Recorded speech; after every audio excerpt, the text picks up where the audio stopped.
Okay, so today on another episode of Absolutist Philosopher reacts to their YouTube videos, I'm going to look at my suggestions, and there's a couple interesting concepts here.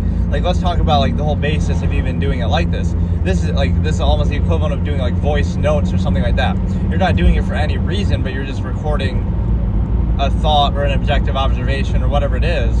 So like at least it's there in some form. So sometimes it's similar to like social contrivance, but it's actually more about observing the nature of a process rather than trying to reinforce it or overcompensate for it. Right? That's often what social contrivance is you sort of try to frame something in a way that you can accept that otherwise is an arbitrary process.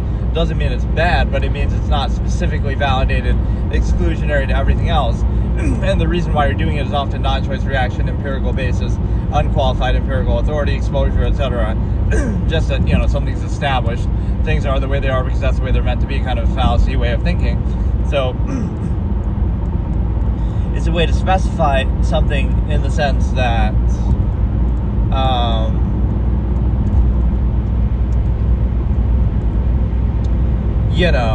you just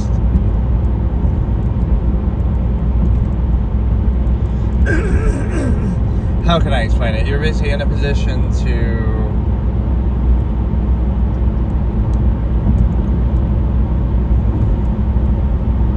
whatever, you're doing it for the innate thing, or again, if people attach ego to something or some incentive, it's like, oh, someone's doing something because of this incentive, right?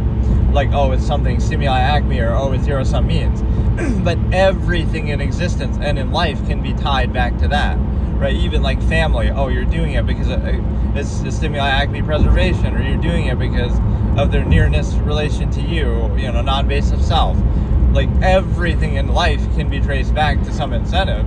So that doesn't specifically apply or anything.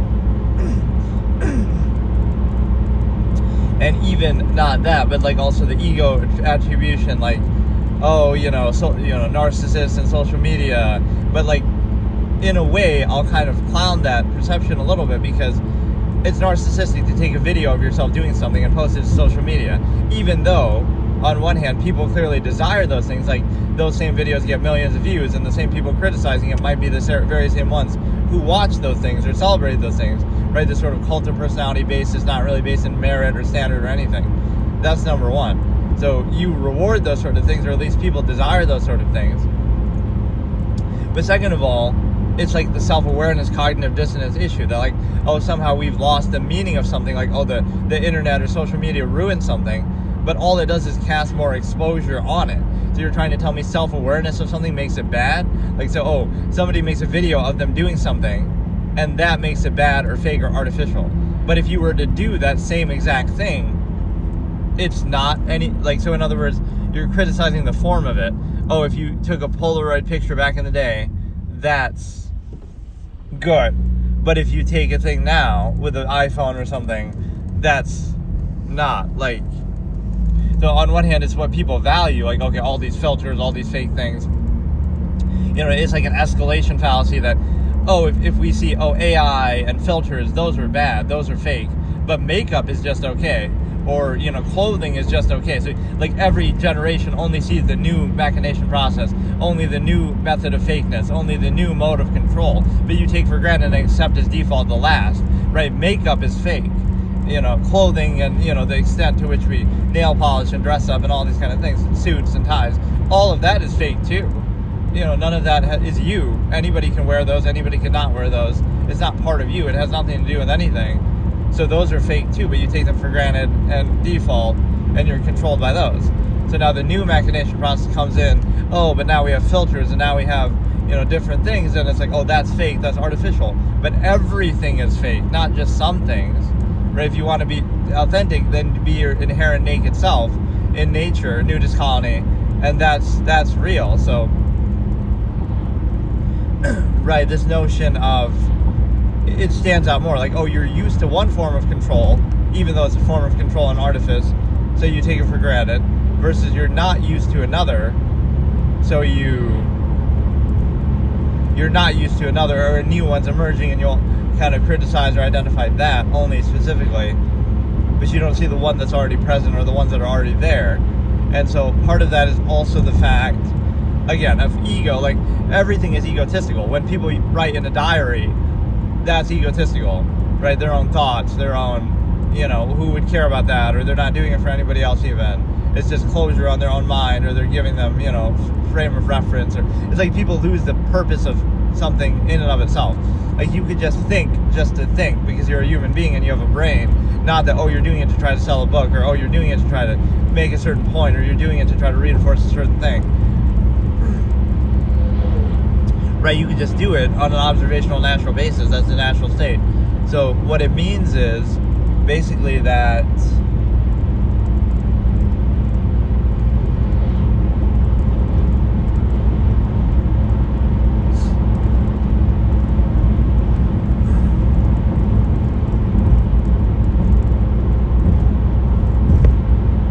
it means that, again, somebody wrote in a diary back in the day, they're egotistical, right? Because who would care about those thoughts, or they must think their thoughts are important, or whatever, right? Or, somebody took a picture, that's egotistical.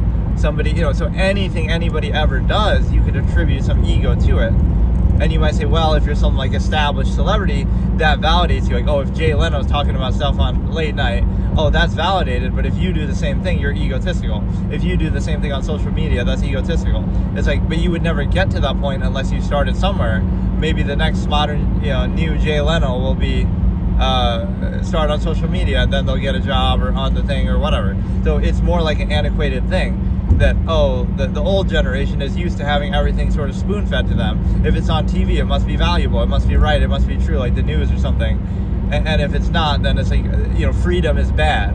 Having the internet is bad because it gives you more choices, whereas you're just a mindless sheep who goes along with the ones that are given to you. Like, having whatever's on TV is just on TV. It's the same mindset. It reflects the mindset of that generation. It's kind of an interesting tie-in, right? So you're used to having those channels programmed for you already and not think for yourself. So you're basically saying freedom is bad, the internet is bad because of that. It gives you too many options, it overwhelms you. But the same thing with egotism is like, right, a diary is egotistical. All, making a painting is egotistical. Taking a picture is egotistical. Social interaction is major egotistical. So, like, compare the two. Like, you could talk about your day to somebody and all the mundane things like, I just did this thing at work, and this person did this, and right, that's egotistical. Who would care about that? It's nothing more than irrational insistence upon the self and your mundane activities that have no special meaning or value. They're just, zero-sum things that happen. So you're placing undue emphasis on yourself and relies on undue emphasis, performative aspects, contests, and contrivance. But not only that, compare the two. Like, if somebody's doing like what I'm doing now, or any, even like social media, you could be trying to demonstrate something in a larger process. Like, okay, this is how a larger process works that affects us every day. That's not just about me. It's about everybody, or it's about like an observational basis, like a logical razor, or something that you can bring with you, or like a lesson or something like that you can take with you everywhere you go, that doesn't just apply to one situation. Whereas social interaction would be more like, just this is my day at my time at this thing. It's specific and limiting to yourself. So that's more egotistical. Social interaction and talking about your day or random stuff with another individual is more egotistical than social media, arguably, because what you're doing there is you're sharing it with a mass of people, something that could apply, arguably, a mass of people. So something shared with one person is good, something shared with potentially millions of people or everybody is bad. Like, why is that? Why do you need to censor reality to validate it, right? Place special emphasis on it. But again, there's something deeper that can be valued from that too, because there's different interpretations or different value you can get from it. There's different, different ability to basically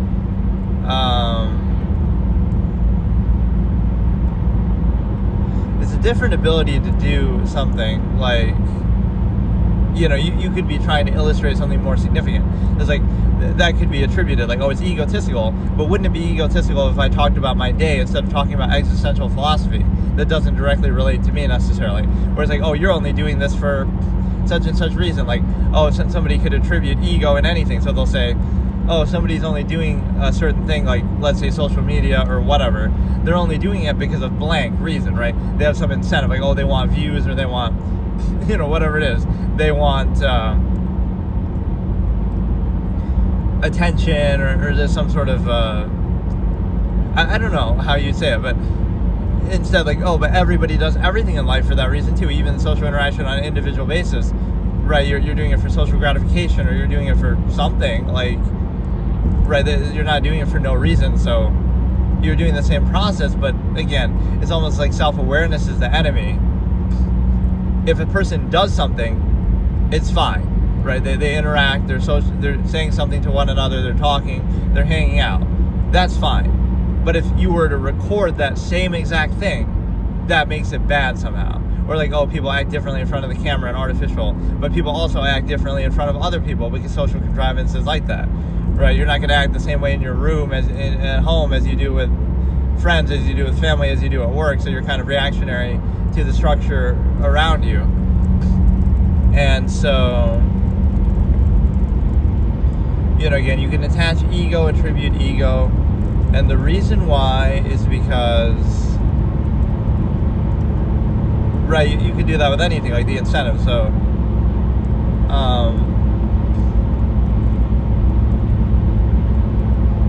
so is there like some unconditionality to that? Like, okay, if somebody does something hypothetically for years and they get nothing out of it, you know, no money, no big collective reaction, doesn't that indicate that they're doing it just because they want to do it, right? Sort of unconditional. It's like, for example, my channel, I'll just use an example. I came back in 2021 to doing stuff, basically. So in that time, right, 4 years basically doing it, 5 years almost, 2021 to now, I have like 300 subscribers on my one main channel and on my Twitch, which is, again, I'm not unhappy with it, but it's like, clearly that's over like 4 years. It's not like I'm getting anything out of it at that point, right? Like, you're not going to be making money or anything. It's a lot of time and effort to put in for nothing in return. So it's like you're doing it for the sake of doing it. Like, I'm doing this the same way I did in the past, like my debate format. You're doing it because you think it's worth doing, or it's interesting, or it has value in it inherently, and then anything else that comes out of it is secondary, right? No, it's a good validation, I guess. Like, why would I do it so much like this unless it was something I just wanted to do, right? You can't really attribute it to an incentive, because you can do that in like myopic marginalization, right? Somebody comes across one of your videos randomly and they'll say, oh, this is just some random dude trying to do this for views or whatever. But then they say, oh, you have 1,000 videos like that, and you've done it over years, and you've gotten nothing out of it over those years, and you keep doing it still, and you do it every day. It's like, oh, so now are they doing it just for that? Because, right, wouldn't they have stopped if they failed to achieve that after a certain period of time and then been discouraged or something, you know? So this is good. I'm kind of introducing these episodes with a topic, Absolutist philosophy topic, and then I can watch videos. Or maybe I won't even watch videos, so the titles are sometimes a lie, but I'll react to like one video or something.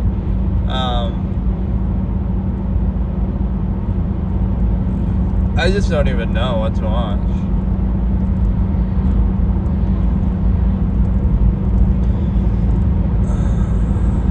Yeah, YouTube suggestions can be a little bit bonkers, but that means if you're watching my video now, it'll suggest 1 million of my videos to you, because it means that, you know, like you watch one thing and then it'll suggest 1 million things. So I'm listening to this song "Call Me" by Plenko, which is a pretty good song. Certain songs that you discover just from like YouTube edits or something weird, like. Or that's like a whole trope of edits that I find so funny, is like, it'll be a very mundane scene from a show, like a sitcom or a movie, and it'll be just like two characters talking, and then one just gets up and leaves, and it's like, now they'll do like an edit at the end of it where it's like a montage of clips of them and like badass music, and it's like, the clip was so mundane, right, that like nothing really happened. It used to be like, oh, you know, John Wick blows up a car and, you know, kills the villain, and then they'll do an edit of that. But so many of them are just something much more basic. So like, we're making edits of literally anything today.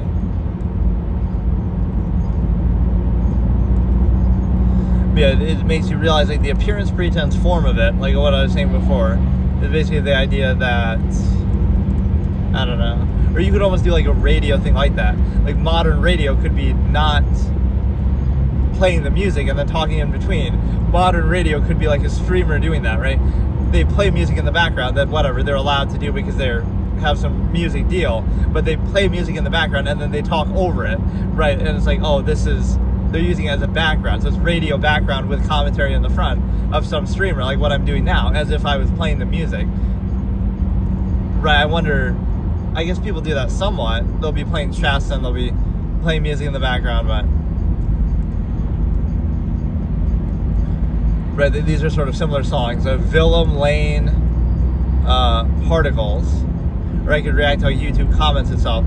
But the thing that I'm saying is basically, yeah, like you could play music and then just talk over it instead of just talking, or instead of just playing the music, which some people might find annoying, but or you could have 3 simultaneous things going at once. One of them with just the music, one of them with just the commentary, one of them with both combined together.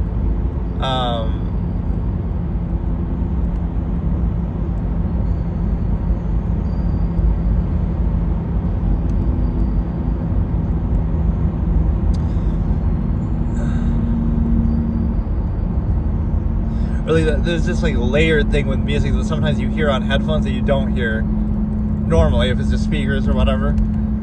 That happens with like some of the Phoenix Wright tracks. So there's like a good layer and element to it. Okay, let's do Willem Lane. Like let me try to analyze, or that's like a good writing technique or creative technique almost, is like you listen to like a song and then you imagine like a scene playing out in your head, right? So like let me listen to it again. Okay, Planka, call me. I'm going to create like a scene of something. Okay, a character is kind of like staring out the window, it's raining, and they're just thinking to themselves, and this character has like great potential and they're absolutist in heart, and they have an infinite objective mind and infinite potential, and they're kind of just sitting there and they're thinking and contemplating, and they kind of see their reflection, and they see in that what people fear. They see why people fear it, because like in their mind they're free to do anything, to think anything. So that's why thought is condemned.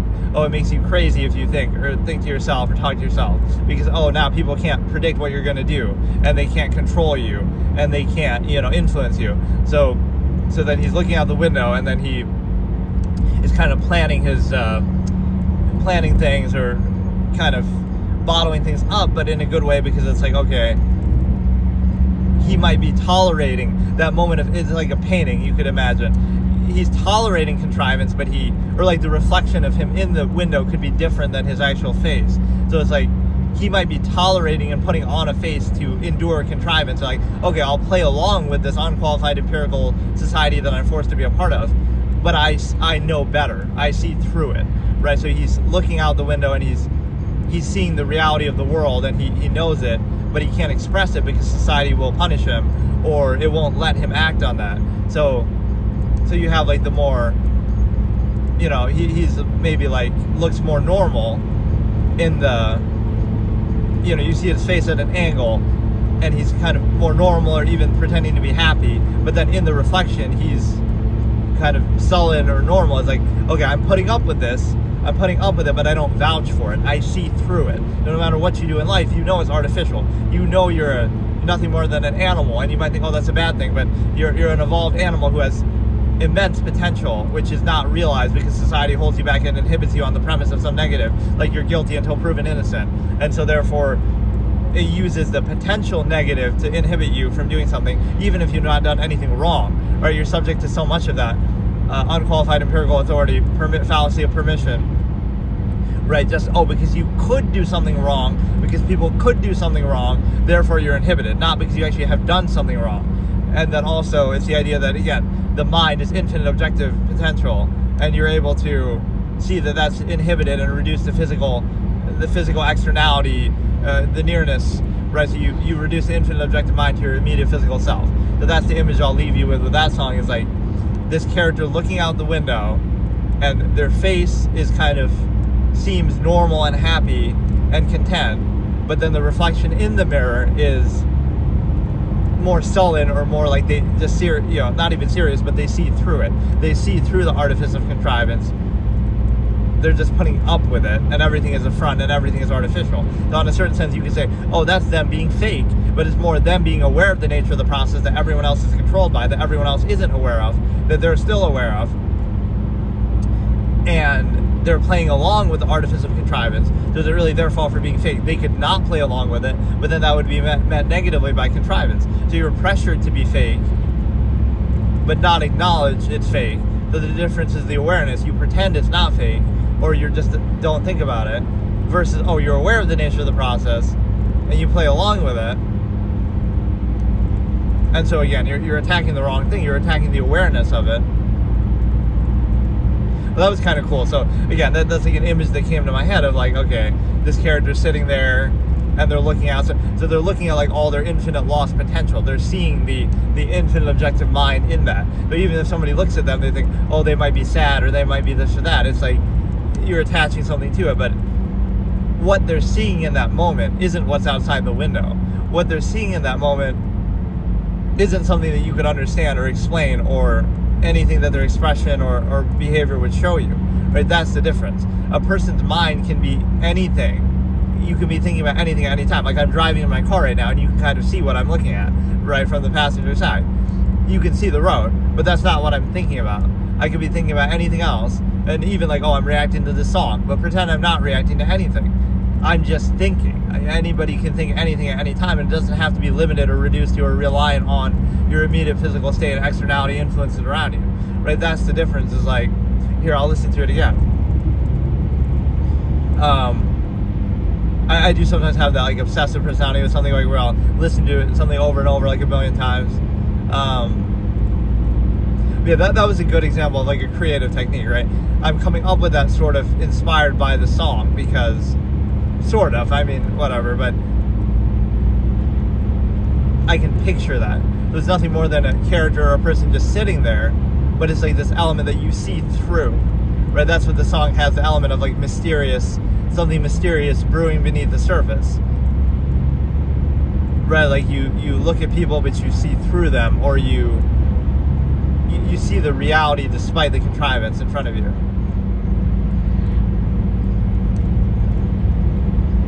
Like, yes, you'll tolerate it, you'll put up for it, but you'll never vouch for it. So that's like, oh, what being genuine is just being dumbed down, lowest common denominator, and like treat it as absolute, versus someone who doesn't treat it as absolute.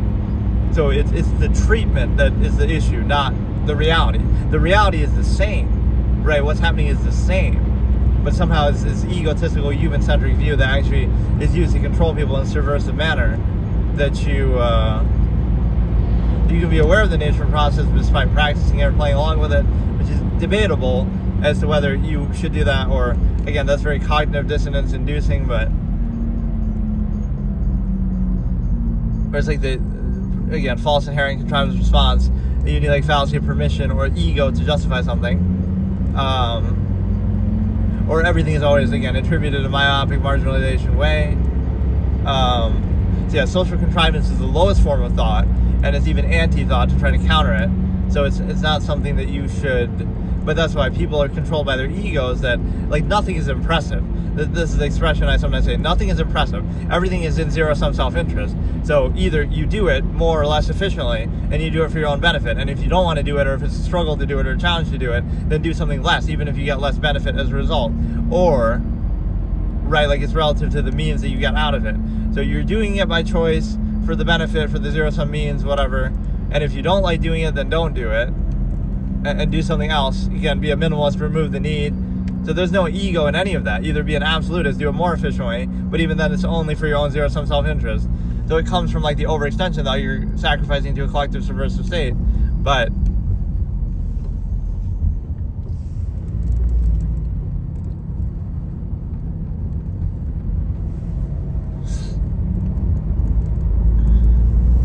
right, you're overextending, but it's kind of like, and that's like the frustration of you know, even objective thought or something. Is like, not only are people not doing it themselves, which they're fully capable of with their own infinite objective mind, so not only are they not thinking objectively and actively countering thought, but even your attempt to do it would be inhibited and hindered by them, and they would even play dumb, and so you have to dumb it down to them. Like, not only would they not do it themselves, but you go out of your way and you do it, or whatever, you just do it, and then now you have to dumb it down to them, or they won't get it, or they pretend not to, or whatever. So think about that, layers of they won't see it themselves, but they'll even make it a challenge for you to observe it or reflect it. You know what's one thing I've never had, if they even have it, like I don't even know? Does Arby's, this is an interesting question actually, does Arby's have, did we just get a cop doing an illegal maneuver? Like, are you even supposed to be able to do that? I don't think you are. And he didn't even have his, he did like a U-turn in there, but I don't think you're meant to do that without his lights on or anything. But no, does Arby's have breakfast? Because if they do, I've never had it.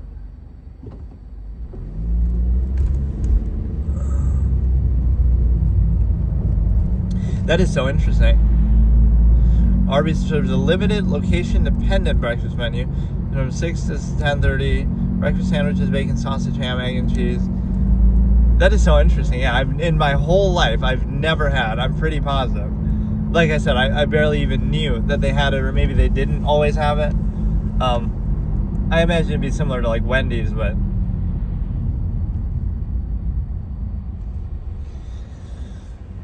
that was fun. We discussed it. I'm doing this again just as a basis to discuss similar concepts anyway, like, you know, just different concepts anyway, but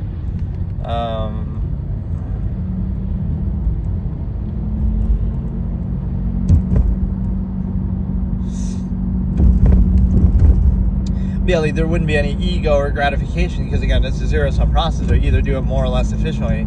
The ego is just a way to control you in a half-assed state. It's like, it's a zero-sum process. So either do it more or less efficiently, or either do it even in like, for the benefit, dependent over extended pretense, like for the benefit that you're getting out of it. And again, if the reaction is negative, like it's a struggle or something, then just don't do it. Right, don't do it, because or do something lesser, that, oh, you make less money but you require less. It's not that much of a struggle. Or again, people slave away their whole lives, and in the process it's kind of a trick, right, and a trap. They slave away their whole lives in terms of contrivance. Like in a contrivance state, they slave away and appease contrivance, appeal to contrivance, right, follow contrivance terms. All that, so their end goal is so that they can be free of contrivance temporarily, conditionally, or, you know, overcompensate and like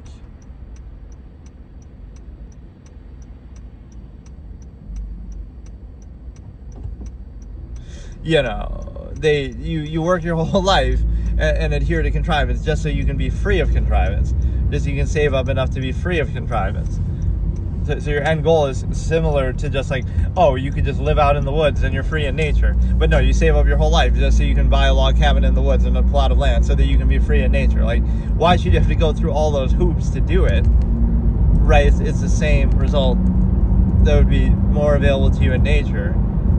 Or again, like I say, the peace, balance state where like everything you do is directly related to your survival. So you don't do anything more than what you need. So you're at peace with that. It's not overextended through empirical authority. Like, you know, you'd go out, you build the house yourself with logs, and you deal with it, and because there's an assumption of like assuming your intent or what you require or desire. And the problem is the simple fact that, well, whatever. What was I saying before with the contrivance thing? It's like you appeal something, you appease something.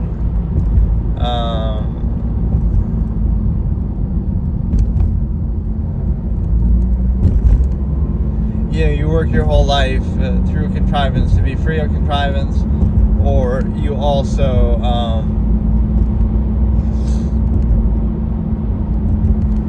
right, the assumption of a zero-sum thing being valuable. Like, what if you just don't desire as much? You're at peace with something. You know, this obsession with possession or something. Like, so does having a higher, you know, like making more money or something, does that mean like, oh, look, you're better, more accomplished? Or does it mean like, oh, you require more, you're more possessive, you're more materialistic, you define value by those things instead of something else, inherent peace that should be at? So it's a situation where, right, like that's how a minimalist could treat zero-sum process. It's like you're doing the bare minimum just to survive. You're doing the bare minimum just to, do the zero-sum means, but you don't extract any special value or gratification from it. It's the zero-sum ends to means just to be able to survive, right? And then everything else you decide and choose and value that way. And so it's different than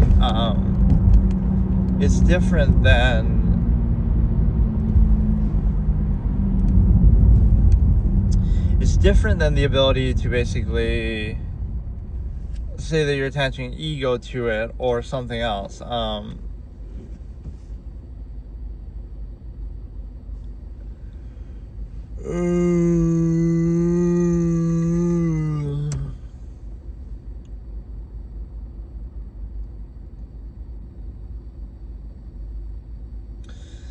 But yeah, there's like a preconceived basis of value. Let's end off with this. Like, oh, even you'll point to me and subjective kind of thing, right? To be aware of it is not to be above it, though, I say. Like, oh, you're an absolute, this is how people might approach, again, folly favoritism. You're an absolutist philosopher or whatever. I'm discussing this, and oh, but you have Yu-Gi-Oh clips in your, you have a children's card game show in your recommendations. But like, why do I have that there? First of all, folly favoritism is all the same. It's all entertainment, escapism, whatever. But so don't specify the conflict. But what it means is that basically, is like, oh, you were exposed to it in your youth, and that's part of the reason why you, why you value it. And so the problem with that is that's preconceived basis. Like, you could do that with anything. Like,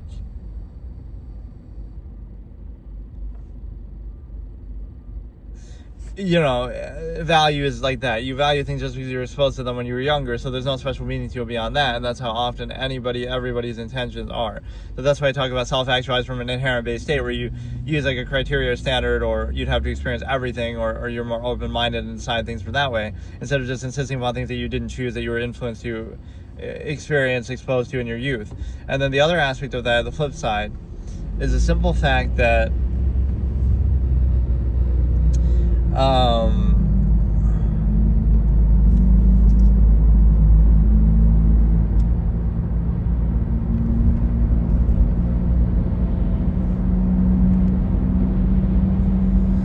there's a lot of like assuming intent in contrivance, like your inability to achieve a false absolute. Not that it's not absolute, not that you get different measure of priority. So that shows you how compelled and forced it is. Like, you're forced to do a certain thing or value a certain thing. And if you don't, it's your inability to do it, not that you have any other possible state of value.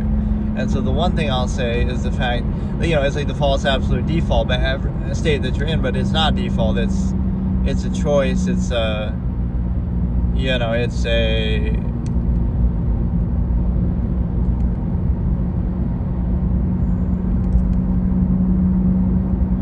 everything is outward, but you treat your outward as default, as every era does, or every society does, and everything else would have to be justified and qualified and critically thought about, which yours somehow wouldn't have to be.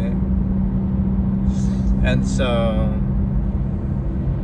one thing I'll say when it comes to eating out, because I'm a fast food aficionado, of course, too, is the fact that breakfast is one of the least efficient things to get that way.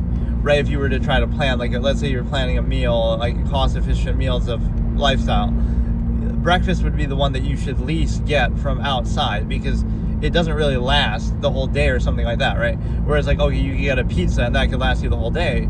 I guess you could theoretically get that for breakfast too, but it's more like you get a pizza for lunch and then you have some slices, then you save some for dinner, and then you can have some even the next morning or the next day. Versus a breakfast item is like eggs and stuff like that. It's not going to keep especially well, and so there's a bit of a limitation with that.